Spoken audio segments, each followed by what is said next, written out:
सबक नंबर 1 है हमारे आसपास। हमारे आसपास बहुत सारी चीज़ें हैं, कुछ खिलौने हैं, कुछ फल है, कुछ इस्तेमाल की चीज़ें हैं। आप जानते हैं कि ये तमाम चीज़ें हम कहाँ से लाते हैं? जैसे कि फल हमें पेड़ पौधों से हासिल होते हैं, कुछ इंसान की बनाई हुई चीज़ें हैं जैसे बैट है, कप है, धागा है, मटका है। ये चीज़ें तमाम हम खरीद कर लाते हैं। आइए अब अपने आसपास नज़र डालते हैं। इस तस्वीर में देखिए, यहाँ पर आपको कुछ दरख्त, नदी और जानवर, इंसान, बस्तियाँ नज़र आ रही हैं। हमारे आसपास अनगिनत अशिया मौजूद हैं। इन तमाम से मिलकर हमारा माहौल बनता है। इसमें मिट्टी, पत्थर, कंकर पाए जाते हैं। नदी, नाले, तालाब मौजूद है। हवा है, पहाड़ और टेकरियां हैं। सुनसान और बयाबान और जंगलात हैं। खेत और घर और रास्ते भी हैं। मुख्तलिफ़ किस्म के जानवर हमारे अतराफ पाए जाते हैं। मुख्तलिफ़ किस्म के दरख्तों, झाड़ियों और बेलों से हमारा माहौल सजा हुआ है। हम भी माहौल का एक हिस्सा ही है। यानी कि जितनी भी दरख्त, चरिंद परिंद, जानवर, पहाड़, पौधे, नदी, नाले, पानी, समंदर, इन तमाम चीज़ों को मिलाकर जो भी आपके अतराफ नज़र आ रहा है, उन तमाम को हम हमारा माहौल कहते हैं। अब देखते हैं हम चिड़िया और रास्ते में पड़ा हुआ पत्थर। अब हम अपने माहौल में मौजूद एक पत्थर और एक चिड़िया का मवाजना करेंगे। पत्थर जहाँ है वहीं पड़ा रहेगा। इसे किसी ने उठाकर कहीं रखा तभी इसकी जगह तब्दील होगी। पत्थर कुछ खाता नहीं, इसलिए इसकी बढ़ोतरी भी नहीं होगी। पत्थर बच्चों को जन्म भी नहीं देता।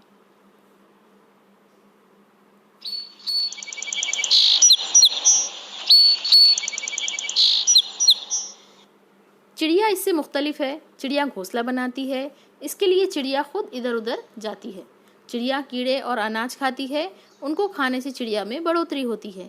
चिड़िया घोंसले में अंडे देती है। अंडों से बच्चे निकलते हैं। चिड़िया इनकी अच्छी तरह देखभाल करती है। अब देखते हैं चिड़िया और पत्थर के दरमियान ये फ़र्क क्यों नज़र आता है। चिड़िया जानदार है और पत्थर बेजान। यानी कि हमारे अतराफ पाई जाने वाली चीज़ों की दो किस्में हैं, एक जानदार और एक गैर जानदार। जानदारों के भी दो ग्रोह होते हैं, नबातात और हैवानात। नबातात यानी कि तमाम किस्म के दरख्त और पेड़ पौधे। हैवानात में तमाम किस्म के जानवर और इंसानात का शुमार होता है। जिस तरह हैवानात बच्चों को जन्म देते हैं, उसी तरह बीजों से पौधे उगते हैं। वो नबातात के बच्चे ही हैं। पौधों की बढ़ोतरी होकर वो छोटे से बड़े होते हैं। इससे मालूम होता है कि नबातात जानदार हैं। नबातात हरकत भी करते हैं। कली से फूल बनने में बंद पंखुड़ियाँ खुलती हैं, लेकिन नबातात में तमाम हरकत आसानी से नज़र नहीं आती।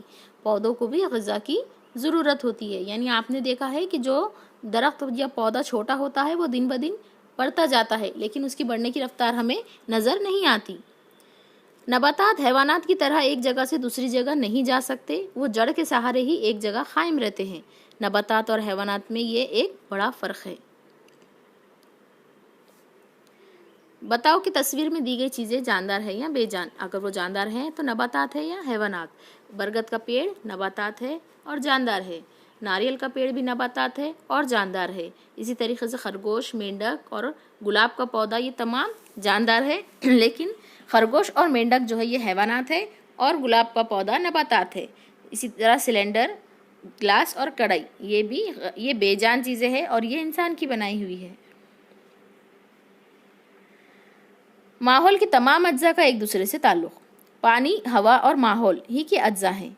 हर जानदार को अपनी इनकी ज़रूरत होती है। इस तरह तमाम जानदारों को ग़िज़ा की भी ज़रूरत होती है। ये ग़िज़ा उन्हें माहौल ही से हासिल होती है। जैसे कि अगर आपको भूख लग जाए तो आप फ़ौरन घर में जाते हैं और खाने के लिए कुछ मांगते हैं। इसलिए क्यों? क्योंकि आपकी बढ़ोतरी के लिए जिस्म को ग़िज़ा की ज़रूरत है।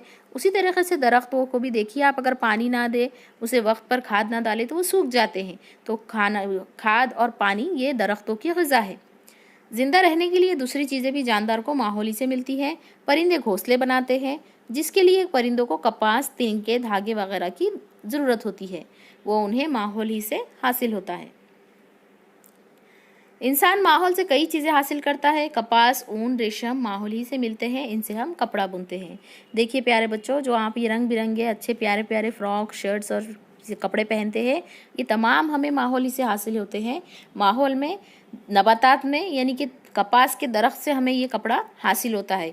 कुछ ऊन जो है, आप सर्दियों में बचने के लिए जो स्वेटर इस्तेमाल करते हैं, वो ऊन हमें इन भेड़ों से हासिल होता है। साथ ही साथ नबातात के ज़रिए हमें लिखने के लिए कागज़ और इस्तेमाल के लिए अशिया बनाने के लिए लकड़ी हासिल होती है। चटाइयाँ, टोकरियाँ, बयास के कागज़ जैसी चीज़ें इंसान माहौल से हासिल होने वाली अशिया से बनाता है। घर बनाने के लिए दरकार मिट्टी, पत्थर और लकड़ी इंसान को माहौल ही से मिलती है। चंद नबातात के बीज हवा के ज़रिए मुंतशिर हो जाते हैं, जिसकी वजह से मुख्तलिफ जगहों पर इन नबातात के नए पौधे उगाते हैं, यानी नबातात को भी माहौल ही से मदद मिलती है। जानदार माहौल से जो चीज़ें हासिल करते हैं उनका माहौल पर क्या असर होता होगा, यह आपको सोचना है। यानी कि मुर्दा जानवरों का गोश्त गिद्ध, लोमड़ी वगैरह खाते हैं, वो अपना पेट भी भरते हैं और माहौल को साफ़ सुथरा रखते हैं। मुर्दा जानवरों का बचा हुआ हिस्सा सड़ता है और मिट्टी में मिल जाता है। दरख्तों के पत्ते गिरते हैं और मिट्टी में गिरकर सड़ जाते हैं, जिसकी वजह से मिट्टी जरखेज़ होती जाती है। यानी बेजान चीज़ों में भी जानदार चीज़ों की वजह से तब्दीली होती है। अब देखिए, भेड़ के जिस्म पर बड़े बड़े बाल होते हैं, ये झाड़ियाँ खाती है। इस दौरान चंद पौधों के बीज इसके बालों में अटक जाते हैं। भेड़ जब दूसरे मकाम पर जाती है तो वो बीज वहाँ गिर जाते हैं। इस वजह से मुख्तलिफ मकामात पर नए पौधे तैयार होते हैं। यानी जानदार और नबातात दोनों ही एक दूसरे की मदद करते हैं। अब देखते हैं हमने क्या सीखा। इस सबक में आपने जो भी कुछ निकात सीखे हैं उसके बारे में यहाँ दिया हुआ होता है। इसे हमें हर सबक के बाद गौर से पढ़ना और इसे याद करना है आपको। हमारे माहौल में कई चीज़ें हैं, कुछ बेजान हैं और कुछ जानदार हैं। जानदार खुद हरकत करते हैं। जानदारों को ग़िज़ा की ज़रूरत होती है। ग़िज़ा खाने से उनकी बढ़ोतरी होती है। उन्हीं की तरह जानदार तैयार होते हैं। जानदारों में कुछ हैवानात होते हैं तो कुछ नबातात। जानदारों की तमाम ज़रूरियात माहौल से पूरी होती हैं। गैर जानदार चीज़ों में भी जानदारों की वजह से तब्दीली होती है। माहौल के तमाम अज्जा एक दूसरे पर इन्हिसार करते हैं। अब देखिए, माहौल से हासिल होने वाली चीज़ों से ही तमाम जानदारों की ज़रूरतें पूरी होती है। ऐसी चीज़ें ज़ाय ना करें, इसका ख्याल रखें कि हमारे ज़रिए माहौल को कोई नुकसान ना पहुँचे। ठीक है, यहाँ आपका सबक मुकम्मल होता है। इस सबक